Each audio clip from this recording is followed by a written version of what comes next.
राबिया सैफी क्योंकि एक मुस्लिम समाज से भी थी, एक महिला भी थी, इसको चुग्गा बना के एक मिसाल पेश करी गई है कि आइंदा कोई जबान खोलता वक्त दिल्ली पुलिस में या कोई सेल्फ डिफेंस में 100 बार सोचे, वो देखे कि राबिया सैफी के साथ जो हुआ था उससे भी ज्यादा भयानक हमारे साथ हो सकता है। पोस्टमार्टम में तो इन्होंने कहीं से कहीं नहीं दिखाया कि गैंग रेप है, दरिंदगी की गरी, फिर उसके बाद उसको जिस तरह बदनाम करके सोशल मीडिया पर ट्रोल करके ये सरकार अपना पल्ला झाड़ती नजर आ रही, किसी भी तरह के दिल्ली पुलिस को बचा ले, किसी भी तरह 1 करोड़ के कंपनसेशन को बचा ले, क्योंकि वो गरीब परिवार है। चाह रहे हैं कि रेपिस्टों को पूरा का पूरा संरक्षण में रखते हैं कि एक के बाद एक आप देखिए कि 24 घंटे गुजरते नहीं है, उससे ज्यादा दरिंदगी निकल कर आ जाती है। अब इन्होंने क्या करा है, इन्होंने दिल्ली सरकार ने, दिल्ली पुलिस ने लड़की का मोबाइल गायब कर दिया था। अब अच्छे से फोटो एडिट करिए, किसी लड़के को बिठा दिया जिसने एक पर्चा पकड़ रखा है कि देखो इनका नामा पकड़ रखा है, काले दुपट्टे में राबिया सैफी बैठी हुई है। अच्छा सर जो केस लड़ रहे हैं उनसे बराबर बने हुए। महमूद पराचा सर भी कह रहे हैं कि नहीं, निजाम को ना वो लड़की जानती थी ना कभी निजाम आया। अभी तो निजामुद्दीन उसको ड्यूटी पे से उठाकर कैसे लेकर गया? या तो मुसलमान है या दलित समाज है, पूरा बहुजन समाज ही बहुत ज्यादा टारगेट हो रहा है। अभी आप देखिए कि वो किस तरह दिल्ली कैंट में 9 साल की बच्ची को पुजारी ने गैंग रेप करके मारा था, वहाँ भी राबिया का केस पूरे दिल्ली में देखा जा सकता है। हर जगह कैंडल मार्च निकल रहा है, महिलाएं सड़क पे आ गई हैं।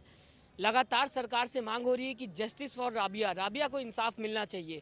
आप अगर सोशल मीडिया की बात कर लें तो सोशल मीडिया में भी आपको देखने को मिलेगा, चाहे आप यूट्यूब की बात कर लें, फेसबुक की बात कर लें, हर जगह राबिया का केस को लेके इंसान जो है वो इंसाफ मांग रहा है। आज हमारे साथ सोशल एक्टिविस्ट एमएन रिजवी जी मौजूद हैं। लगातार पहले दिन से ये उनके घर जा रही हैं, घर वालों का हालचाल ले रही हैं, और साथ ही साथ मैं आपको बता दूं कि इनको इस मुद्दे पे पूरी की पूरी जानकारी अच्छे से है। तो इस समय घर वालों की हालत कैसी है, वो क्या कैसे सदमे में है कि नहीं है, क्या घर में अब कोई फिर से वापस ज़िंदगी में आ रहा है या अभी भी जो ज़िंदगी है बदहाल पड़ी हुई है? हाँ देखो, घर वालों का हाल बहुत ज़्यादा बुरा था। फिर मैंने भी 2-3 घंटे काउंसलिंग करी। मैंने इनसे कहा कि अगर अंकल आप ही नहीं लड़ेंगे तो सारी हिम्मत तोड़ देंगे कि आपको लड़ना है, क्योंकि वो हमारे घर का चिराग था। तो समीर अंकल को वाली बात समझ में आ गई। राबिया सैफी के फादर का नाम समीर है। तो मैंने उनसे कहा कि आपको स्ट्रांग होना है, क्योंकि राबिया को हम वापस नहीं ला सकते, लेकिन उन दरिंदों को तो वहाँ तक पहुँचा सकते हैं जहाँ तक उन्होंने वही राबिया को पहुँचा। तो उनके समझ में आ गया। अब वो बहुत ज़्यादा मजबूती से आगे खड़े हुए हैं। लेकिन एक तरह अगर देखा जाए तो राबिया सैफी जो पूरी फैमिली है वो बहुत ज़्यादा फाइनेंशियली बहुत ही ज़्यादा वीक है, और लेबर क्लास फैमिली है। उनके फादर भी कारपेंटर हैं, भाई भी मैकेनिक था, बाइक वाइक सही करता है।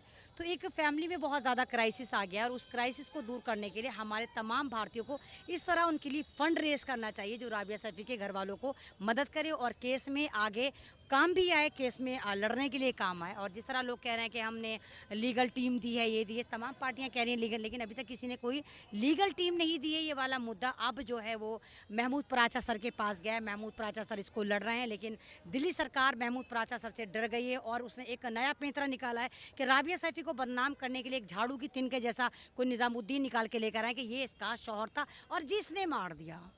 क्यों मार दिया जी? लड़की अय्याश थी। तो एक बात बताइए कि अगर कोई लड़की अय्याश होती है, हज़ारों लड़कियां होती होंगी अय्याश, तो क्या सबके शौहर जो उनको मार मार के दरिंदगी से कूट कूट के दूसरी स्टेट में मार देते हैं?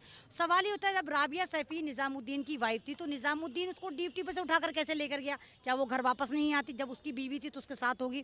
तो मतलब कहीं ना कहीं इस पूरी स्टोरी में कहीं ना कहीं झोल नजर आता है। और राबिया सैफी जिसकी जॉब मात्र 3 महीने पहले उसने ज्वाइन करा था, और उम्र मात्र उसकी 20-21 साल, ठीक, उसने एक स्कैंडल देख लिया था कि एसडीएम को उसने घोटाला करते हुए देख लिया था। जितनी चालान की पर्चियां थी, जो चालान करे जा रहे थे, मास्क के नाम पे चालान करे जा रहे थे, ये तमाम की तमाम फेक इतनी थी। बुरी तरीके से मारा गया।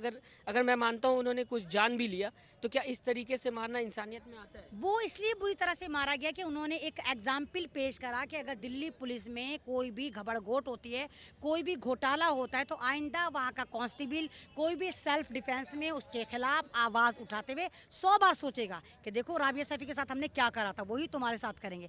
क्योंकि इस कहानी में पूरा झोल है। अगर आप देखिए, सेल्फ डिफेंस में जॉब करने वाले को सेल्फ डिफेंस की तरफ से 1 करोड़ कंपनसेशन दिया जाता है। वहाँ पर तमाम पार्टी मेंबर पहुँचते हैं। अभी तक कोई नहीं पहुँचा, ना सेल्फ डिफेंस से पहुँचा, ना पुलिस से कोई पहुँचा, ना इवन दिल्ली में कोई एफआईआर लिखने को तैयार है। इस पे जातिवाद भी माना जा सकता है। अब जातिवाद माना भी जा सकता है, क्योंकि इस वक्त सबसे ज़्यादा जो इजी टारगेट है या तो मुसलमान है या दलित समाज है। पूरा बहुजन समाज ही बहुत ज़्यादा टारगेट हो रहा है। अभी आप देखिए कि वो किस तरह दिल्ली कैंट में 9 साल की बच्ची को पुजारी ने गैंग रेप करके मारा था, वहाँ भी ये ड्रामेबाजी करी थी। वहाँ पे पुलिस जो है वहाँ पे लड़की की माँ को मारती नजर आती है, लड़के के बाप को मारती नजर आती है, मतलब मुजरिमों को बचाती साफ नजर आती। सेम यहीं पर केस है कि मुजरिमों को बचाती साफ नजर आती है कि नहीं भाई सिर्फ निजामुद्दीन ने मारा। निजामुद्दीन का काम ही नहीं, अगर एक लड़की जो पुलिस में काम करती है उसको 55 से ज़्यादा चाकू मारे जाएं, इतनी दरिंदगी से कत्ल करा जाए, कैसे हो सकता है? सेल्फ डिफेंस में थी लड़की, कुछ तो सेल्फ डिफेंस में उसने अपना करा होगा। और कोई मोटे ताजे आदमी हो चलो वो कंट्रोल में कर ले, एक नाजुक सा पतला सा कैंसर पेशेंट। मैं ये भी जानना चाहूँगा क्योंकि गवर्नमेंट जॉब थी, आज जो लड़कियां होती हैं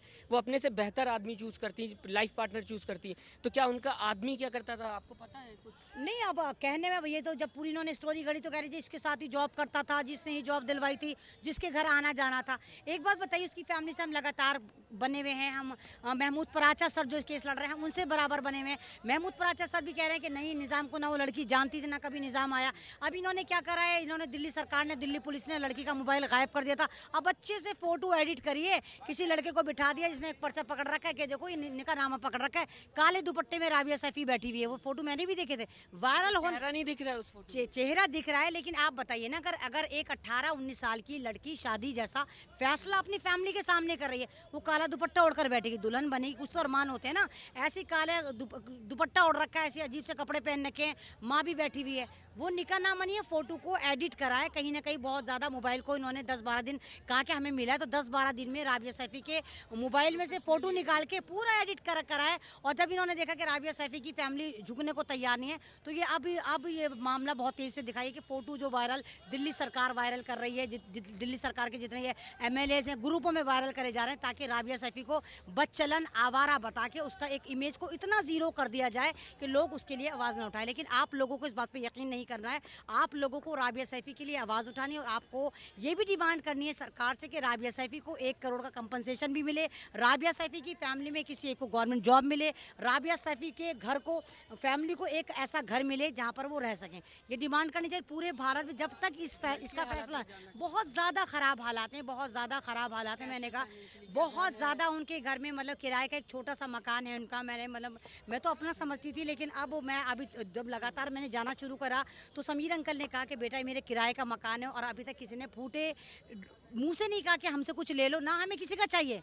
मैं उनसे कह कर कि अंकल अगर कोई भी आपको देता है तो प्लीज़ आप पैसे लीजिए, आप ज़िंदगी गुजारिए, क्योंकि अगर आप सही सलामत होंगे, आप हष्ट-पुष्ट और तंदुरुस्त होंगे, तभी तो हम राबिया सैफी के लिए जंग लड़ेंगे। अगर आप ही बीच में हमारा साथ छोड़ गए, आप बीमार हो गए, तो आप किस तरह लड़ेंगे? तो मैं तमाम आपके चैनल से तमाम उन लोगों से कहूँगी कि राबिया सैफी की मदद करिए, उसकी फैमिली की मदद करिए, जितना हो सकता है आप लोग उसके लिए फंड रेज करिए, उसकी फैमिली को पहुँचा कर, और जगह जगह पूरे भारत में इसी तरह प्रोटेस्ट करिए जिस तरह आपने करे, ताकि राबिया सैफी को जल्द से जल्द इंसाफ मिल सके। और आपके ही चैनल से मैं सरकार से कहूँगी कि खुदारा इस मैटर में एक ऐसा कानून पारित कर दें कि जहाँ भी कोई गैंग रेप या रेप होता है, या लड़की के साथ या किसी भी महिला के साथ कोई गलत काम होता है, तो ऑन दी स्पॉट इस पर फैसला दिया जाए। 6 दिन के अंदर उस बंदे को फांसी दी जाए, चाहे वो मिनिस्टर का बेटा, मिनिस्टर का बेटा, किसी भी कास्ट का आदमी हो, उसको फ़ौरन फांसी दी जाए। फिर देखिए आप किस तरह इन रेपों पर कंट्रोल होता है। यहाँ पर शरिया कानून लागू हो जाना चाहिए कि जिस तरह इस्लाम में है कि अगर कोई रेप करता है तो फ़ौरन उसका सर कलम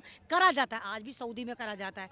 तो भारत में इसी तरह इन चीज़ों पे कंट्रोल हो सकता है, क्योंकि भारत का कानून इन्होंने इतना लचर बनाते जा रहे हैं कि रेपिस्टों को पूरा का पूरा संरक्षण में रखते हैं कि एक के बाद एक आप देखिए कि 24 घंटे गुजरते नहीं हैं, उससे ज़्यादा दरिंदगी निकल कर आ जाती, उससे ज़्यादा दरिंदगी निकल कर आ जाती। इस राबिया कांड के बाद ही 5 रेप कांड मैं ऐसा जानती हूँ जो बहुत ज़्यादा बर्बरता से करे गए। अच्छा, मैं ये भी जानना चाहूँगा, देखिए एक इंसान कहीं ना कहीं राबिया के केस में अगर देखा जाए तो सरकारी नौकरी थी, घर भी बताया जाता है चलाती थी, तो क्या कोई और भी जॉब करता था या उन्हीं के भरोसे पे घर चल रहा था? क्योंकि अगर उनके भरोसे पे घर चल रहा था तो आज कहीं ना कहीं किराया नहीं दे पा रहे होंगे, घर पूरी तरीके से टूट गया होगा। भाई देखिए, मेंटली तौर पे वो स्टेबल नहीं रहे, जिसकी बेटी के साथ इतनी दरिंदगी करी जाए। क्या पापा जॉब करते हैं? पापा उनके कारपेंटर थे, अब कुछ नहीं कर रहे, सब घर में पड़े हुए हैं। बेटा भाई जो था वो बाइक सही करता था, अब वो बाइक सही कर ही नहीं पाता, उसका दिमाग अपनी बहन पे लगा रहा था। एक तो बहन मर गई, बहन को मार डाला, उसके साथ दरिंदगी करी, फिर उसके बाद उसको जिस तरह बदनाम करके सोशल मीडिया पर ट्रोल करके कि ये सरकार अपना पल्ला झाड़ती नजर आ रही, किसी भी तरह के दिल्ली पुलिस को बचा ले, किसी भी तरह 1 करोड़ के कंपनसेशन को बचा ले, क्योंकि वो गरीब परिवार है।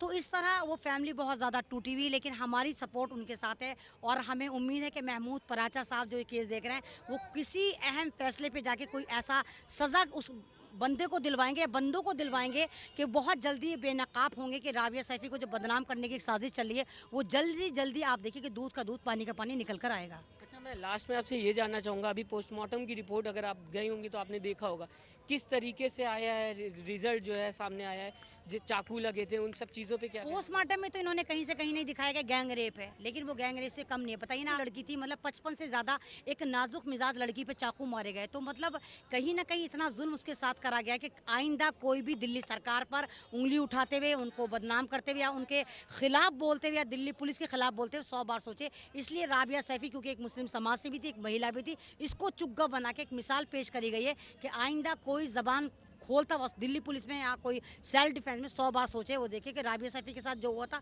उससे भी ज़्यादा भयानक हमारे साथ हो सकता है। और जिस तरह आप देखिए कि वो लड़की जो ज्योति थी, उस पर होना चाहिए, उसकी भी कार्रवाई होनी चाहिए। उससे पूछना चाहिए, तू तो बता रही थी 8 बजे कि उसको लेके गए, ना तो ज्योति का नाम लिखा गया, ना ज्योति से कोई पूछताछ की गई, ना एसडीएम से कोई पूछताछ की गई, ना दिल्ली में एफआईआर लिखने को तैयार नहीं, हरियाणा में एफआईआर लिख दी।